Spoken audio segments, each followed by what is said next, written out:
Olá, hoje nós gravamos o primeiro podcast do Núcleo de Apoio Especial à Saúde do Ministério Público de Mato Grosso do Sul e recebemos aqui Claire Mioso, que é coordenadora da Central Estadual de Transplantes de Mato Grosso do Sul. Obrigada, Claire, por estar aqui hoje. Qual que é o papel da Central Estadual de Transplantes aqui em Mato Grosso do Sul?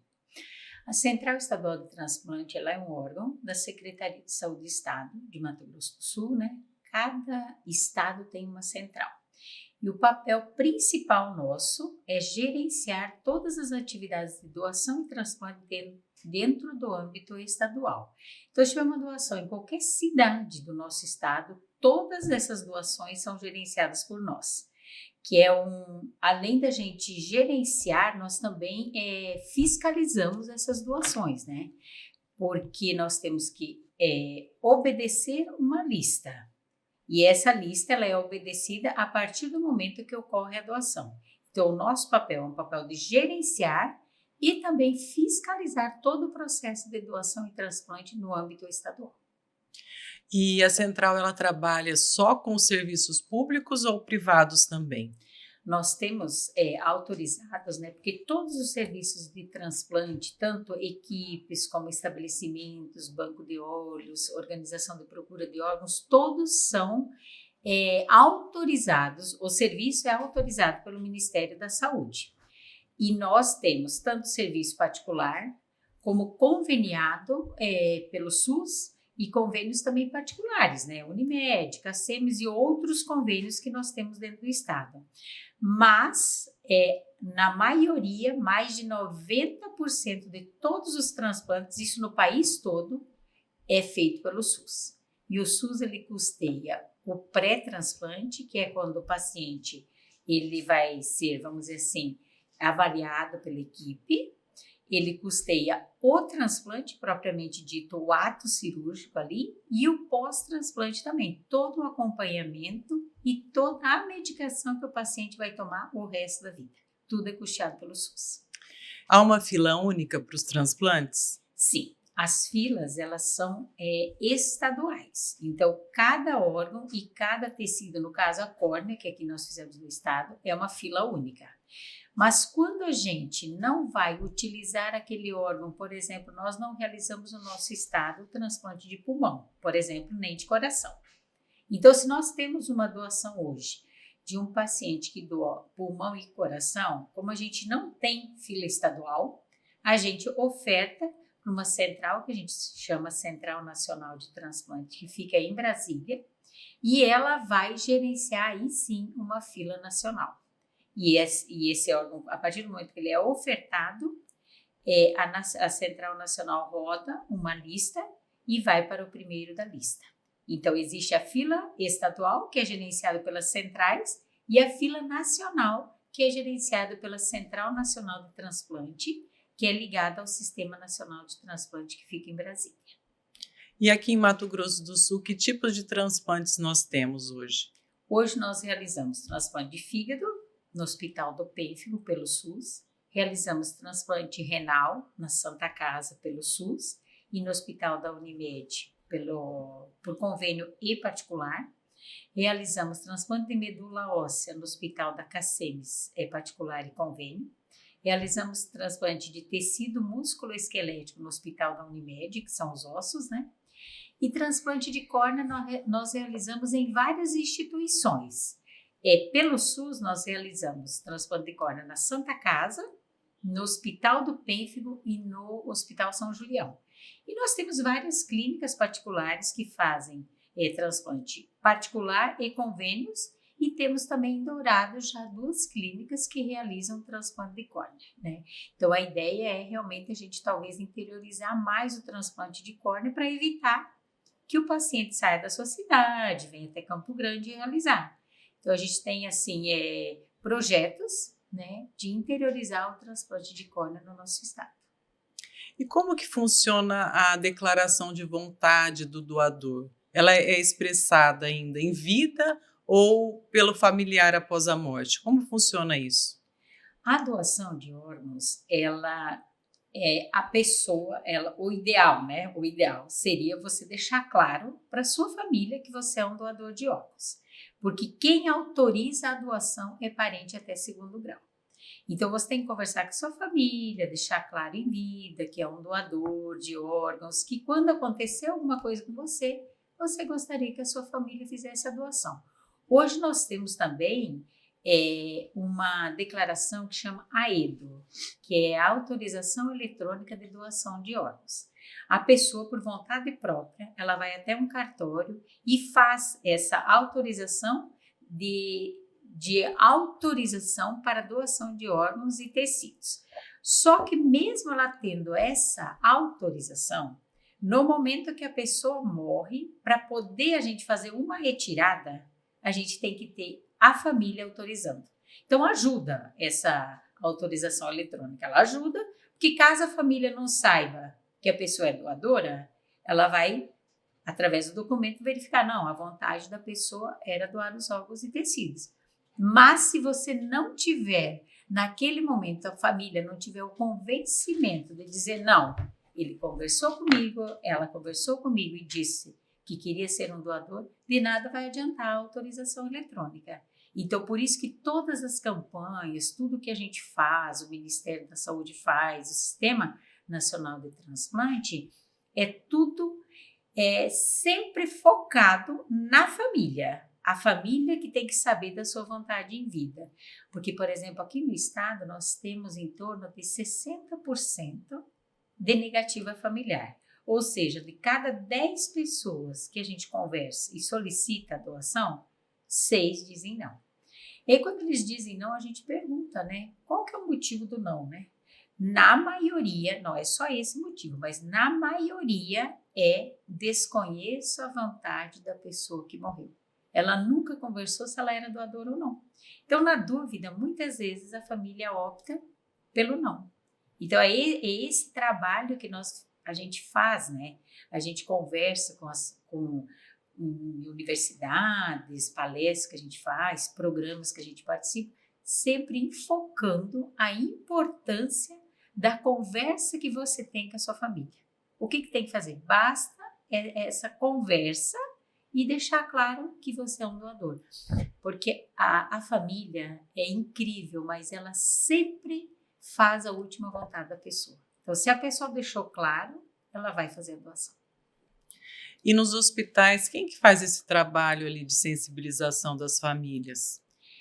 Todos os hospitais públicos, privados e filantrópicos que têm uma UTI, onde você pode ter uma morte encefálica, onde você tem condições de fazer um diagnóstico de morte encefálica, existem comissões de transplante.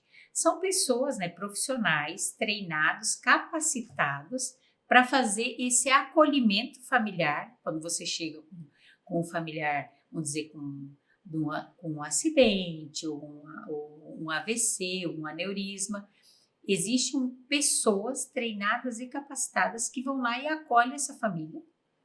E, posteriormente, caso seja realmente, vamos dizer assim, a pessoa esteja realmente em morte encefálica, ou seja, esteja morta, ele vai ser entrevistado por esse grupo de profissionais que acolheram essa família. Então, eles são capacitados e treinados para fazer a entrevista familiar. Porque essa entrevista, tanto você pode ser bem-sucedido, como se você tiver um profissional realmente que tem um conhecimento e um preparo e um perfil para trabalhar nesse setor, como também você pode ter uma entrevista que não vai ser bem-sucedida, se você não tiver um profissional realmente capacitado e que tenha perfil para trabalhar nesse setor. Porque realmente assim é um serviço que exige, né, do profissional um preparo, porque você está ali acolhendo aquela família no pior momento da vida dela, quando ela perdeu um ente querido. Então, realmente, você precisa saber como conversar, tirar todas as dúvidas, e o mais importante do processo de doação é que a família realmente, caso ela doe, ela não tenha dúvida nenhuma do processo. Porque posteriormente essa família pode ser novamente uma doadora.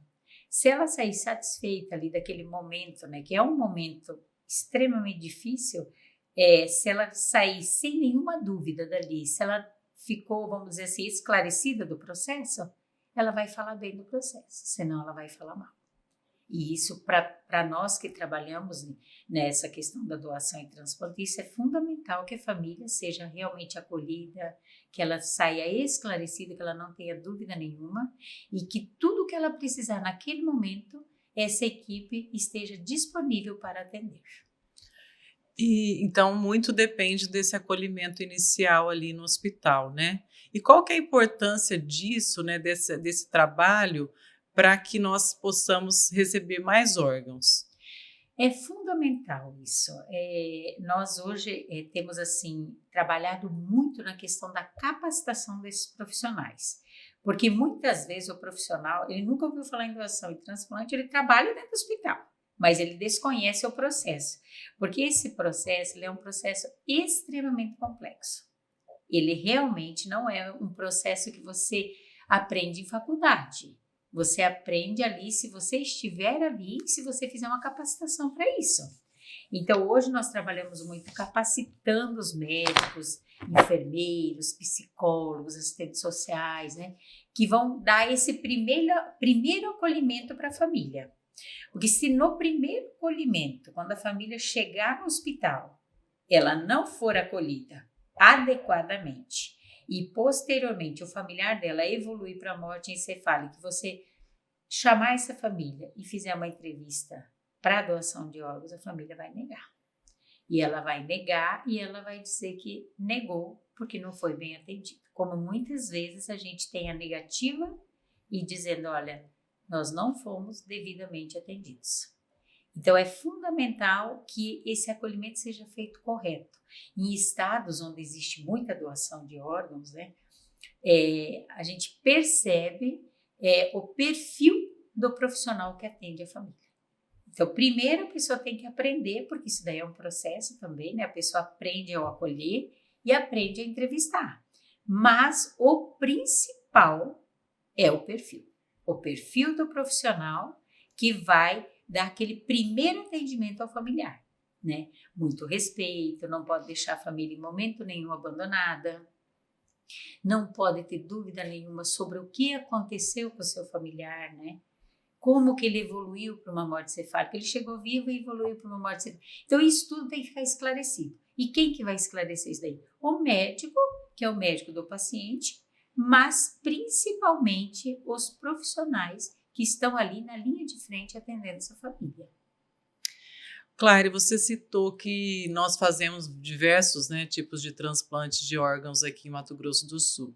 E aqueles pacientes que precisam de um órgão que não é transplantado aqui, como que funciona?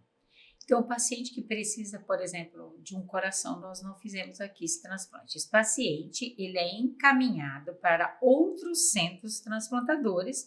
De preferência, sempre a gente pergunta para o paciente se ele tem algum familiar em algum estado, porque ele vai precisar de um apoio de família, né? E aí a gente monta um processo, o médico solicita esse transplante e nós montamos um processinho com o nome da pessoa, com todos os documentos, os exames que realmente comprovam que essa pessoa precisa desse tipo de transplante e encaminhamos para a Central Nacional de Transplante. Aí a Central Nacional de Transplante vai buscar no país um centro transplantador que vai acolher esse paciente para esse paciente fazer a primeira consulta. Então, quem não faz aqui, o que nós não fizemos aqui, é encaminhado para outro estado. E esse deslocamento, ele é feito, ele é pago, né, pelo tratamento fora de domicílio, que é um serviço também do governo federal, que é pago pelo governo federal, que é a passagem mais uma ajuda de custo. Então, ele vai para outro estado. Obviamente que o ideal seria que a gente tivesse todas as modalidades de transplante, né? Para evitar que esse paciente tenha que se deslocar do centro onde ele mora para ir para um centro maior, fazer o transplante. Mas nós não conseguimos fazer todos os tipos de transplante. E tem alguns transplantes também que é muito pouco, por exemplo, o transplante de pulmão, né? Para você manter um centro transplantador de pulmão, não é simples, tanto é que no país existe muito pouco. Então, quando é assim, a gente manda o paciente para um centro de referência que ele vai ser bem atendido, que ele vai fazer o transplante com sucesso. Você citou que nós já realizamos aqui, né, transplantes de rim, de fígado, córneas, né, de ossos. Eu queria saber de você quais as perspectivas de futuro aqui para Mato Grosso do Sul. Nós temos perspectivas de aumentar os tipos de transplante? Sim, nós temos uma perspectiva de ter outros centros transplantadores, principalmente na questão do rim, né? Que nós temos mais de 2.000 pessoas fazendo diálise no nosso estado, né?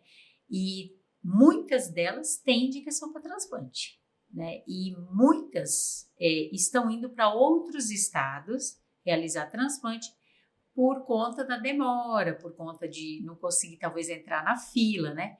Então, se a gente tiver um outro serviço, se a gente fornecer para o nosso paciente uma outra opção de serviço, com certeza esse paciente não vai precisar fazer esse deslocamento para outros estados, até por conta que isso, vamos dizer assim, onera muito os cofres públicos, né? E se nós temos aqui no nosso estado o paciente, temos o órgão, né? Então, o que nós precisamos? Precisamos ter mais centro transplantador? Precisamos mais equipe?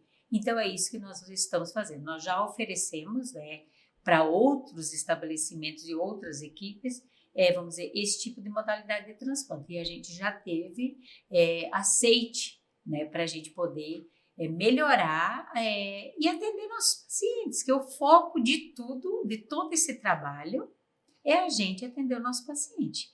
Eu sempre digo que nós, na área da saúde, a gente estudou para salvar vidas, né? Toda a formação é para salvar vidas. Só que chega um momento que você não tem mais o que fazer pelaquela pessoa, né? E aí, o que a gente pode fazer? A gente pode, vamos dizer assim, tentar oferecer para essa família, dessa pessoa que está doente, que vai morrer, a chance dela ajudar quem está na fila. E muitas vezes a gente consegue isso com a doação de órgãos, né? Então, a gente precisa melhorar o transplante no nosso estado, sem sombra de dúvida, principalmente o transplante renal, né? Nós já fomos, em 2004, o terceiro estado por milhão de habitantes em transplante de rim. Então, se a gente já foi, no passado, né, há quase, vamos dizer, mais de 20 anos, né, faz mais de 20 anos que a gente conseguiu fazer ter esse número de transplantes, eu creio que a gente pode voltar a ser, sim, um estado referência em transplante renal. Você citou aí mais de 2.000 pessoas que aguardam, né, por um rim aqui em Mato Grosso do Sul. Os outros transplantes, né, que nós temos os serviços, também há muita fila de espera? Sim, nós temos também uma fila longa para a córnea. Nós também fomos... Há mais ou menos uns 10 anos atrás também nós zeramos a fila de córnea no nosso estado. E é plano de governo federal não existir fila de córnea no país, por conta da quantidade de óbitos que existe, né? Então é quase que inadmissível. Nós temos aqui no nosso estado 400 pessoas esperando por uma córnea. É muita gente que precisa enxergar para voltar a trabalhar, estudar. Nós temos pessoas jovens, né? E a gente tem condições também de melhorar a quantidade de transplante, porque olha, hoje nós temos equipes transplantadoras de córnea excelentes, várias equipes inclusive, temos vários estabelecimentos, inclusive 3 que fazem pelo SUS, nós temos muitos pacientes, mas nós temos poucos doadores, então a gente precisa aumentar o número de doadores de córnea para atender nossos pacientes, porque eles ficam muito tempo na fila. E isso é, assim, para a pessoa que está esperando um dia, é muito tempo, né? E quem não enxerga não pode estudar, não pode trabalhar. Nós temos adolescentes e aí é um problema familiar, né? Um adolescente que não enxerga, não trabalha, não estuda. Então, o nosso foco também é o doador em PCR, que seria, no caso, o doador de córneas, né? Então, a gente também está trabalhando nesse sentido, fazendo campanhas, estimulando as famílias a doar córneas, que ao meu ver, é mais simples do que a doação de múltiplos órgãos. E essa recusa, além dessa questão do acolhimento que você citou, há também aquela questão da demora, né, da entrega do corpo. Isso é um impeditivo para a doação? Também. Só que hoje nós melhoramos muito entre a doação e a entrega do corpo à família, nós melhoramos muito. Quando a gente começou, a gente demorava em torno de 48 horas para entregar um corpo à família. Hoje, estamos entregando aqui em torno de 12 horas, 18 horas. No interior do estado, até menos de 24 horas. Então, nesse sentido, a gente melhorou bastante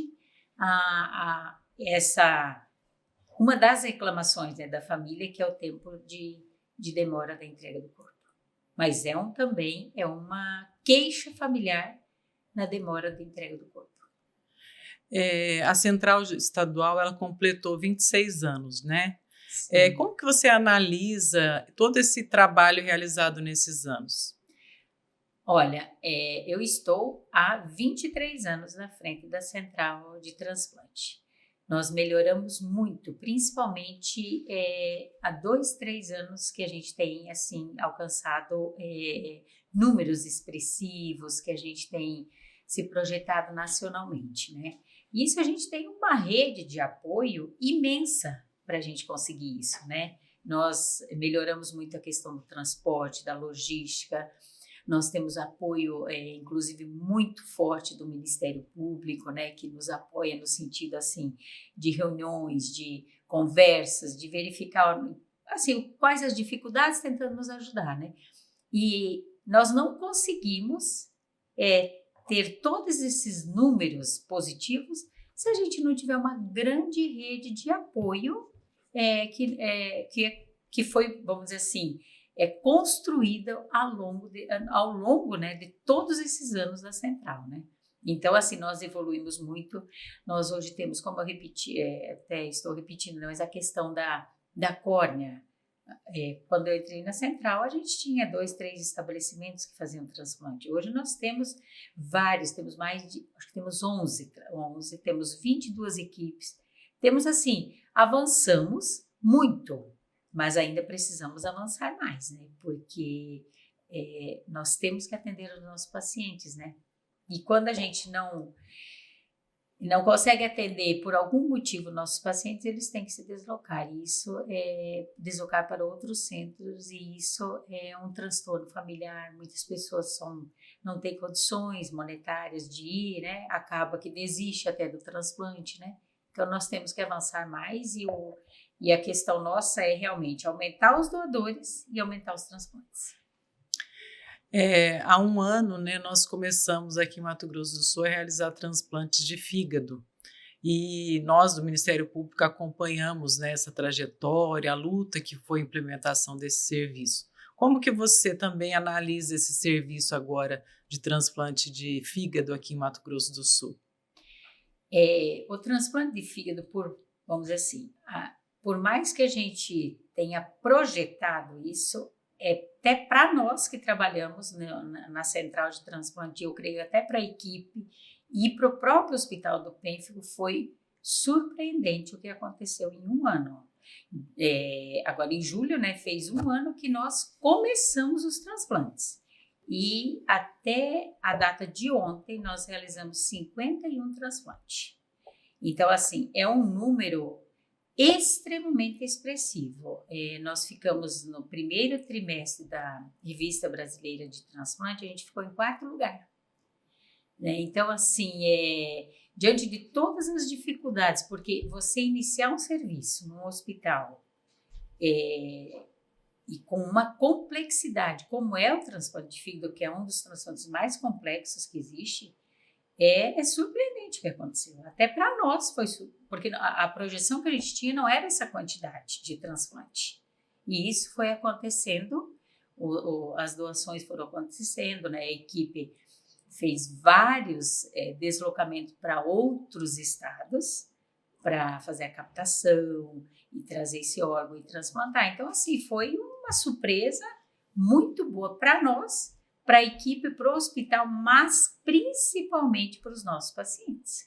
né, que tiveram uma nova chance, fizeram o transplante, então aí voltaram a ter uma vida normal. É óbvio que a pessoa ela tem que tomar os medicamentos, ela tem que fazer um acompanhamento, mas ele tem uma vida normal e assim, se torna produtivo, volta a trabalhar, volta a cuidar da sua família, né? Então, assim, realmente foi uma surpresa até para nós, né, que trabalhamos e projetamos uma quantidade de transplante que realmente foi o dobro, praticamente, do que a gente projetou. Nessa questão que você citou, né, desde da captação do órgão até efetivamente o transplante, é uma trajetória, né? É bem complicado esse processo e exaustivo para aquele que faz, né, para o médico transplantador e para a equipe. Você podia contar para nós assim como que funciona na prática, né? A comunicação de que existe um órgão em determinado estado, como que é essa logística aí para que esse órgão chegue até o paciente? Quando nós temos isso se chama uma oferta, né? Então, existe uma doação no país que não foi utilizado o órgão dentro daquele estado. E aí é ofertado para a Central Nacional de Transplante, que roda uma lista. E aí nós, aparecendo nessa lista, no caso do fígado, né, que nós recebemos a oferta do fígado, recebendo essa oferta, nós imediatamente comunicamos à equipe transplantadora, porque quem dá a palavra se aceita ou não o órgão é a equipe transplantadora. E daí nessa lista está o nome do paciente que foi contemplado com esse órgão. Aí nós ligamos para a equipe que faz o transplante e a equipe diz se aceita ou não. Caso a equipe aceite esse órgão, aí nós damos o aceite para a Central Nacional de Transplante e aí começa o processo da logística. Então, a primeira logística que é utilizada é a logística comercial. No caso, por exemplo, voos comerciais. Como aqui a nossa malha aérea é uma malha aérea bem enxuta, normalmente a gente não consegue nada com a aviação comercial. E aí, eles solicitam que a gente comunique se nós temos ou não uma aeronave para poder realizar essa logística. Caso a gente não tenha, aí é acionado a logística da FAP. Nós temos agora um convênio bem importante com a Casa Militar, que a gente está sendo atendido, né? E aí a gente entra em contato, né? Quem entra sempre sou eu, em contato com a Casa Militar.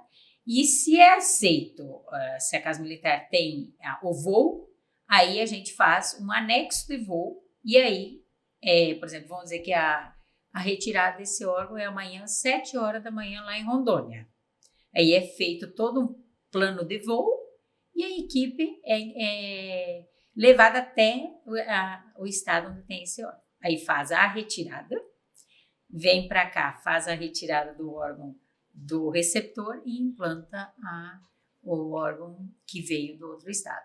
É assim, é um trabalho exaustivo, é um trabalho que realmente exige muito da equipe, além de todo o profissionalismo. Tem que existir assim também uma dedicação, porque não tem hora.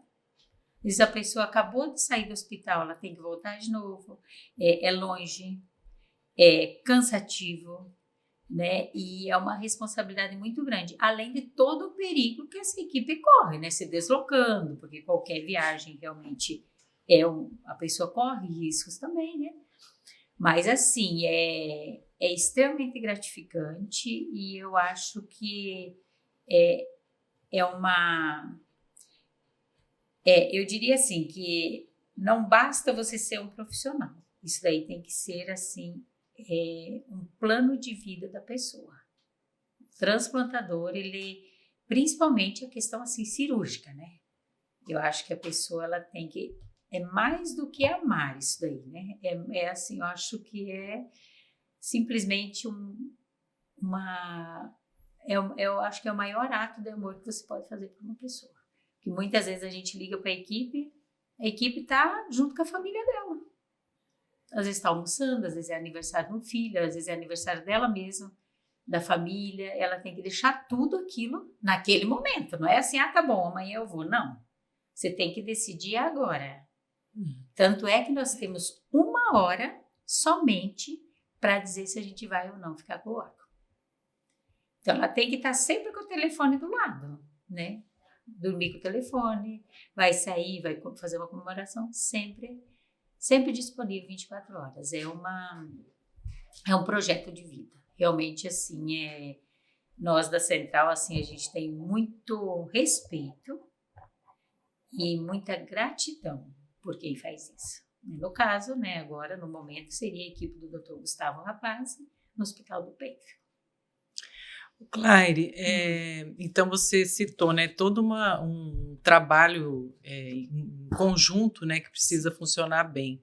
O Estado tem sido um parceiro da Central na questão da logística, do fornecimento da aeronaves. Como tem sido esse trabalho junto ao Estado de Mato Grosso do Sul, ao governo do Estado? Tem sido um excelente parceiro.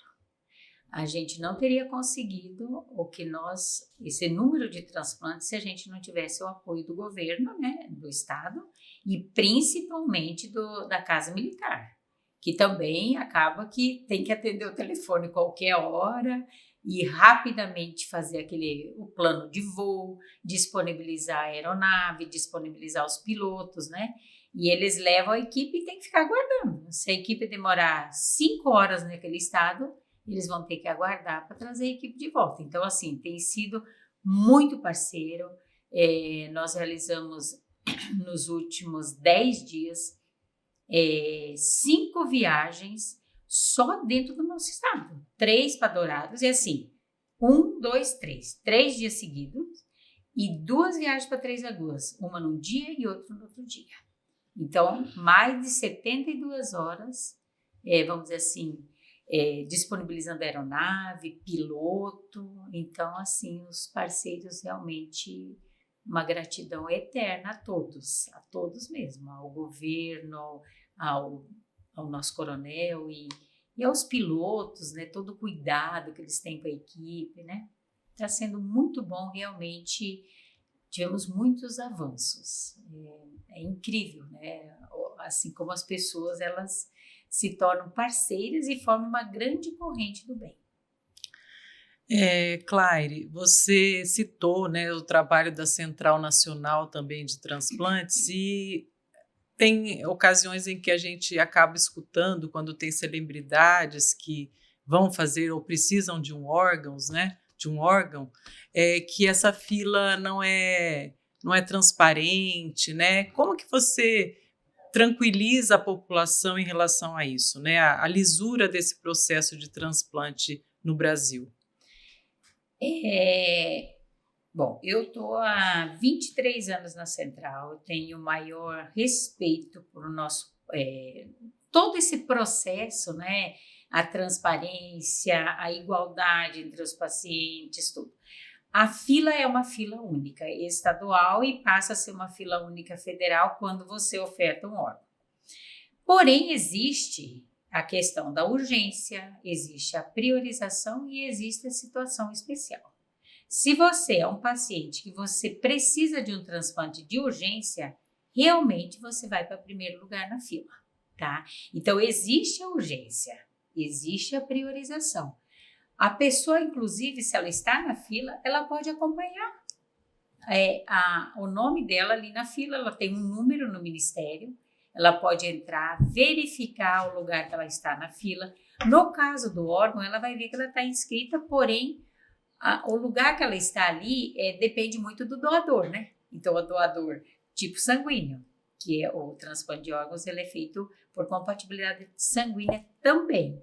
Então, muitas vezes a pessoa fala, mas eu estou na fila há tanto tempo e não fiz o transplante e outra pessoa que entrou depois de mim fez. Não, realmente isso acontece, porque o transplante de órgão, ele não é só pela fila, é o tipo sanguíneo, é o tamanho do órgão, o peso do doador, né? Então, cada órgão tem uma peculiaridade que tem que ser obedecida. Muitas vezes é ofertado um órgão para aquele paciente e o médico não pode aceitar, porque o paciente naquele momento não pode fazer o transplante, ou então o médico não está aqui, está viajando, ou também está doente, ou então o paciente, você oferta um órgão, o paciente não está bem, não tem condições de fazer o transplante. Então, a fila, ela é uma fila transparente, ela é uma fila igualitária, A pessoa pode acompanhar o nome dela, entrar ali com aquele registro que ela tem um númerozinho quando ela entra, ela pode acompanhar e pode acompanhar inclusive por que com aquele órgão ela não fez o transplante. E também a central de transplante, ela funciona 24 horas, a pessoa pode ir lá, olhar a lista que ela foi contemplada, o motivo pelo qual ela não fez. Então o sistema é extremamente transparente, nós não temos nenhuma dúvida com relação a isso. Evidentemente que muitas vezes as pessoas comentam, né? Fulano fez o transplante, né? Porque tem dinheiro, isso, mas isso não procede, eu garanto que não. Claire, então para a gente terminar, qual a mensagem que você deixa para aquela pessoa que nos assiste em relação à doação de órgãos, em relação aos transplantes, em relação a todo esse serviço tão bonito que a Central Estadual de Transplantes aqui de Mato Grosso do Sul realiza? Eu deixaria uma mensagem na questão da doação, né? De nada adianta a gente ter todo esse sistema que nós temos, né? Equipe, estabelecimentos, aeronaves, né? Pacientes, tudo, se a gente não tiver o sim da família, né? Então, tudo começa com o sim da família. Então, converse sobre doação de órgãos com a sua família, deixe claro se você é um doador, né? Se você tiver alguma dúvida, nós estamos à disposição para esclarecer, né? E lembrar que também a gente pode um dia precisar de um órgão, né? Então, eu acho extremamente importante isso, você conversar sobre isso, e o nosso maior respeito sempre vai ser pela família do doador e gratidão eterna naquele momento difícil que a família disse sim. Só por causa do sim é que existe esse sistema. Se a família disser não, ali mesmo acaba. Então, pense nisso, né? Converse e fale sobre doação com a sua família. Então, muito obrigada por sua presença aqui. Saiba que pode contar com o Ministério Público de Mato Grosso do Sul naquilo que a Central precisar, os transplantes precisarem, que nós somos parceiros de toda hora. Eu que agradeço, né? O Ministério Público realmente, o Mato Grosso do Sul tem nos ajudado muito, tem sido muito parceiro, nos ajudando nessa questão de melhorar as doações e os transplantes no nosso estado.